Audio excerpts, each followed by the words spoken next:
Será que são todos contra o Flamengo mesmo? Nunca pensei em ser perfeito, mas vou correr pelo direito.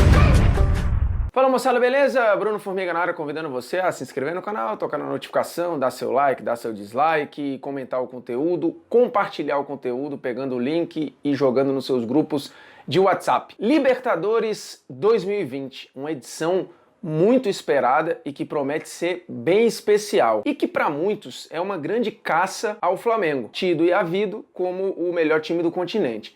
Melhor elenco, eu não tenho nenhuma dúvida. E mesmo os que chegam perto, se a gente for olhar peças de reposição, time titular, com o banco de reservas, com as alternativas, dinheiro gasto, de fato o Flamengo está sozinho na disputa. Sim, é a grande força do continente. Isto quer dizer que o Flamengo vai sobrar no campeonato? É uma grande dúvida, porque a experiência de 2019 foi de um time oscilante na primeira fase, que teve dificuldades para se classificar, e aí no mata-mata, com a virada de chave, com a chegada do Jesus, o time mudou de fato de nível. Mas logo nas oitavas teve muita dificuldade e precisou decidir nos pênaltis contra o Emelec. Lembremos. De qualquer forma, é fato que o time do Flamengo ele joga um futebol para ser apontado como o favorito. Mas o histórico recente obriga que você coloque em um nível muito próximo o River. Até por uma questão de coerência. Para aqueles que consideram os trabalhos longos e o tempo de trabalho fundamental para você ter uma equipe consistente e competitiva. E o River tem isso, com o Galhardo, que já está aí há mais de 5 anos. Então, por uma questão de coerência, é impossível não colocar o River como um dos favoritos. E por falar em Libertadores da América, a Libertadores da América vai ter uma cobertura ampla, né, de TV aberta, de TV fechada, do Facebook, que transmite todos os jogos das quintas-feiras, é exclusividade do Facebook, depois o Facebook também entra no mata-mata, mas você também pode acompanhar pelo OneFootball. E aí você tem a opção de baixar o aplicativo e em vários momentos durante o jogo servir como segunda tela, né? O jogo tá rolando e você acompanhando, por exemplo, os números do jogo, a escalação do jogo que você tá vendo e de outros jogos que estão acontecendo no mesmo horário, pode acompanhar a classificação, o que seu time tem que fazer para classificar, quem é o artilheiro, quem não é. Então você pode notificar ali para receber sempre alertas, por exemplo, só da Libertadores. Você dá uma personalizada no aplicativo e faz ele do jeito que você gosta, lembrando, o OneFootball é 100% de graça. Seguindo na avaliação da Libertadores, é claro que o Flamengo está um passo à frente dos outros, mas com o River num nível muito próximo.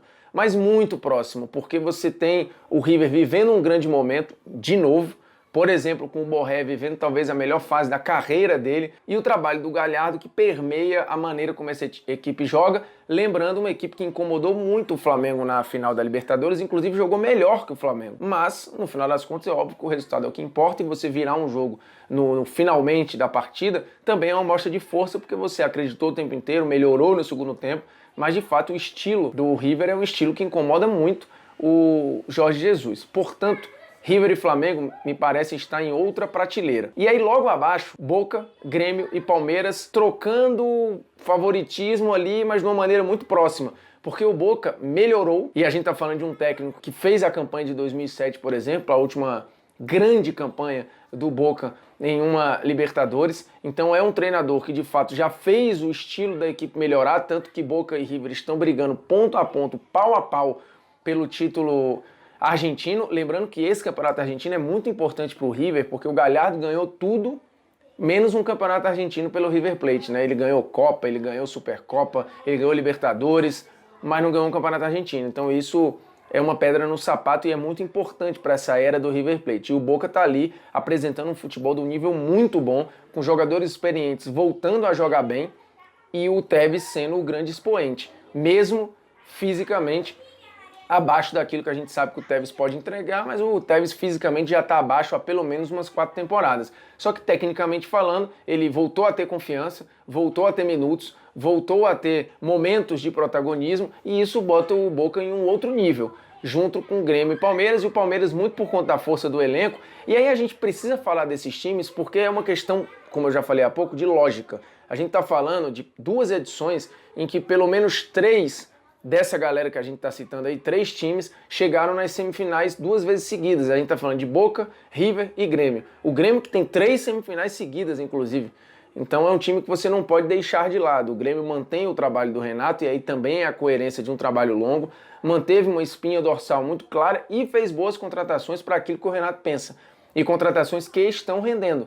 Por exemplo, Lucas Silva e Diego Souza. Então o Grêmio foi em cima de demandas que ele tinha, e aí você fala, mas eram caras que estavam encostados nos seus times. Mas o histórico recente é de um Grêmio que tem resolvido esses problemas com esses caras. Então o Grêmio foi em cima daquilo que ele necessitava. Logo, o Grêmio tem que estar no bolo. Mas você tem outras equipes que permeiam aí, Independente Del Valle, Barcelona de Guayaquil, equipes que podem fazer uma graça. E duas dessas equipes que eu citei aí, o Independente Del Valle e o Barcelona de Guayaquil, estão no grupo do Flamengo.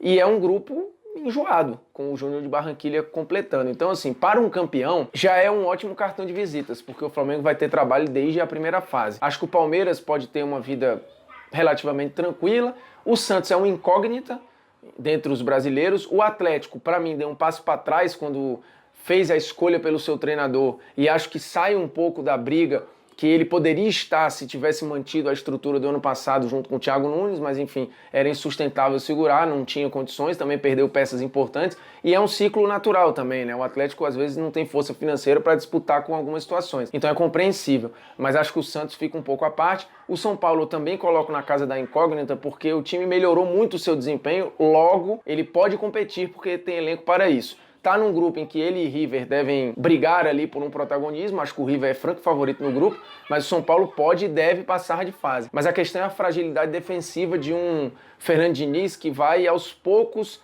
tendo mais maturidade para manter a sua ideologia e o seu modelo de jogo, mas entender que precisa equilibrar algumas ações para ser um time mais competitivo. Acho que hoje o São Paulo é mais competitivo do que era, e esse é o melhor trabalho do Fernando Diniz já na carreira. Mas e o Audax, e o Atlético, e o Fluminense? Esse parece o trabalho mais equilibrado. Se isso vai levar o São Paulo até as oitavas, até as quartas, a semi, a um eventual final, é difícil saber. Entre os brasileiros, o São Paulo não está no nível do Grêmio, não está no nível do Palmeiras, também não está no nível do Flamengo. Mas a Libertadores promete muito, porque você tem nomes muito interessantes espalhados. A tendência é que, de novo, a coisa canalize entre Brasil e Argentina. Algumas forças ali periféricas podem fazer alguma graça, mas acho que na hora que afunilar, de fato vão sobrar brasileiros e argentinos, e aí eu já citei alguns, inclusive argentinos no caso de Boca e River, mas ainda tem o ótimo trabalho do BKSS no Racing, que pode levar essa equipe a incomodar pelo menos até quartas, de repente bater até uma semifinal. Mas não tem muito para onde fugir, né? Colocar os uruguaios aí, acho que nesse momento não tem nenhum fazendo jus a ser taxado como favorito. Se você pegar os outros países com menos força, também não vejo ninguém que possa incomodar até tão longe. Obviamente, os favoritos são brasileiros e argentinos de novo. É isso, agradecendo a sua audiência, a sua paciência, se inscreva no canal, toque na notificação, deixe seu like, seu dislike, comente o conteúdo, compartilhe o conteúdo. Pega o link, joga no grupinho de WhatsApp e um abraço. É nóis, tamo junto, valeu.